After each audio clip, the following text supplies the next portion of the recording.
We both want to expand trade and investment with allies in a liberal international order that will soon boast India as its fastest growing major economy. Our diplomatic, military, and political ties are deepening because we have a genuine strategic partnership, but really it is our people who are driving this relationship. Indian entrepreneurs are investing in the U.S., even as U.S. businesses expand here. Indian students are throughout American universities, and more Americans seek to study here, including through an expanded Fulbright scholarship program. Our tech companies are working together in impressive ways, and our ethical partnerships could transform both our development trajectories. Our ties and our bonds are deep, and they're not driven so much by political summits and bureaucrats in these leadership conferences. They're driven by a free people and these free markets. And that's why I say that there are no natural limits to the future of U.S.-India relations. And that's why the world's largest democracies, not its largest autocracy, will lead the 21st century.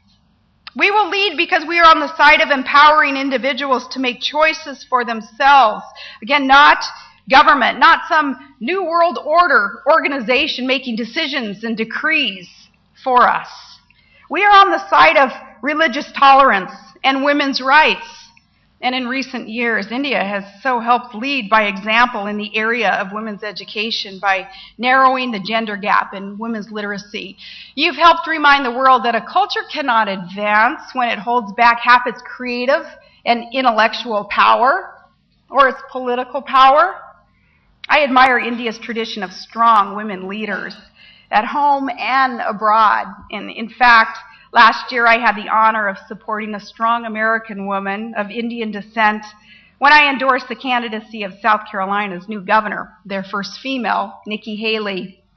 I met Nikki's parents and was so impressed by their work ethic and their story, and by Nikki's upbringing that led her to become part of a grassroots movement in America that, in the introduction, was explained as the Tea Party. And I'm proud to get to be a part of this movement as well. The Tea Party. It was named, of course, after that famous event in American politics that was a precursor to our independence. Back in 1773, when American patriots were upset about British taxes, they dumped tea into the Boston Harbor.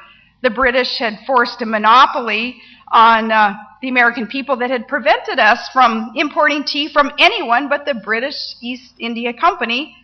So even back then, we believed in free trade. And today's Tea Party is a strong and vibrant movement in the U.S. and is only going to grow and become more and more influential. India Conclave, the theme of this conference even, remember it is changing balance of power. Well, the present-day Tea Party in America, that's a perfect example of that. It's all about empowerment of ordinary, everyday, independent patriots who are rising up and making their voices heard in order to change the balance of power, to protect our United States Constitution and allow us to live out our Declaration of Independence. It reminds our central government that our Constitution gives great power to our 50 states and to individuals, and that these powers, these God-given rights, are not to be trampled on. The changing balance of power throughout the world today is driven by the empowerment of the individual and mankind's desire for freedom. That's what we're seeing across the world today, even as we speak. And the American people understand this, and I know that India understands this too.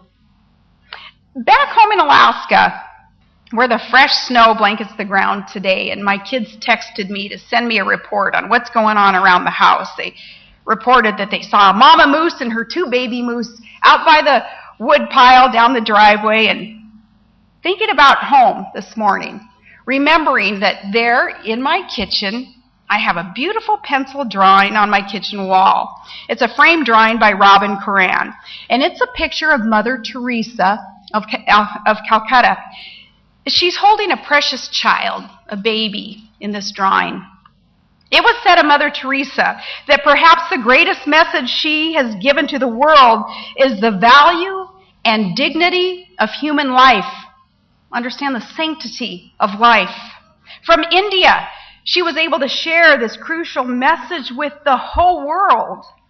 And it is a crucial message because the freedom and the empowerment of the individual is rooted in an understanding of every man and woman's inherent dignity and worth, that sanctity of life. I look at that picture, and I had looked at it even as I typed up the speech on my home computer there in the kitchen, and I was struck with this. Countries that would deny that message of individual worth and destiny of an individual, they inevitably stifle their own advancement because the fire of human progress is sparked by the aspirations of ordinary men and women seeking a better life.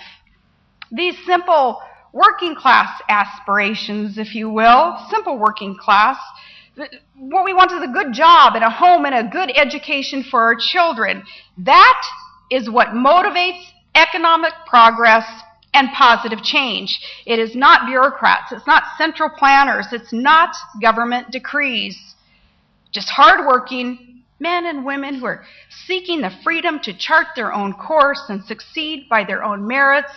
And that is what India has been able to embrace and really make manifest with so many of the decisions made of late. When people realize even the briefest glimpse of this freedom and opportunity, they run to it. Even a hint that they can succeed through honest, hard work, yes, they run to it. That is what they want to embrace. That's what they want to live for. They embrace the promise of better days ahead. They will sacrifice today for a better tomorrow for their children and for their grandchildren. The individual responsibility and drive and determination, with that, they will work together to carve a life for themselves out of the wilderness. They'll voluntarily contribute to help their neighbors, even neighbors half a world away. That's the optimistic, pioneering spirit of America's frontier. That's the spirit of India's progress, too. That's the connection with America and India.